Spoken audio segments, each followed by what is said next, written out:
தாய்மாமன் சீரியல்ல மாயாண்டியும் பேச்சியோட அண்ணன் தங்கச்சி பாசம் தான் இந்த கதையோட மிகப்பெரிய பலம்னு சொல்லலாம். இந்த உறவு வெறும் வார்த்தைகள்ல மட்டும் இல்ல, ஒவ்வொரு செயலிலும் வெளிப்படுற அளவுக்கு ஆழமா இருக்கு. கோவிலில் நடந்த எல்லா சம்பவங்களுக்கும் பிறகு எல்லாரும் சாமி கும்பிட்டு மனசு கொஞ்சம் அமைதியாக வெளியே வர்றாங்க. அப்போ மாயாண்டி மஞ்சமலையிடம் ரொம்ப மரியாதையா, "நீங்க எதுக்கு தேவையில்லாம ஆட்டோல போகணும்? எங்களோட கார்ல வாங்க. நானே உங்கள வீட்ல டிராப் பண்ணிடுறேன்" ன்னு சொல்றார். முதல்ல மஞ்சமலை தயக்கம் காட்டுறார். "நாங்க வந்த மாரியே போயிடுறோம்" ன்னு மறுக்க முயற்சி பண்றார்.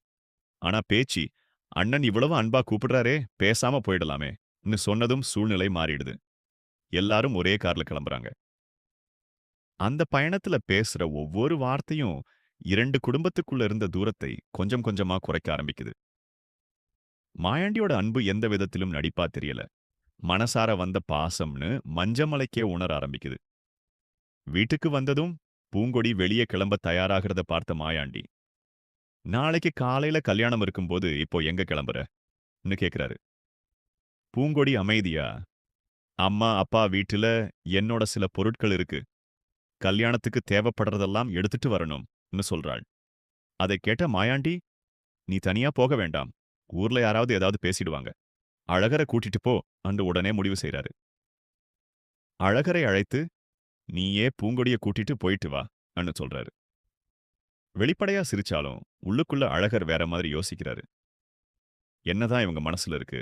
எல்லாத்துக்கும் என்னை அனுப்புறாரே அன்னு நினைக்கிறாரு. ஆனாலும் மாயாண்டியோட வார்த்தைய மதிச்சு பூங்கொடிய கூட்டிக்கிட்டு கிளம்புறாரு. அந்த நேரத்துல கூட மாயாண்டி பூங்கொடிய பாதுகாப்பு பத்தி தான் யோசிக்கிறார் என்பதுதான் அவரோட உண்மையான குணத்த காட்டுது.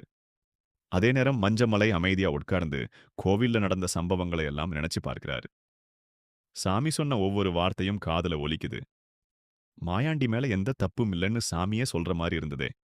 அப்படி இருக்க நான் ஏன் இவ்வளவு நாள் சந்தேகப்பட்டேன்? அவர் உண்மையிலேயே நிரபராதியான்னு மனசுக்குள்ள கேள்வி எழுகிறது.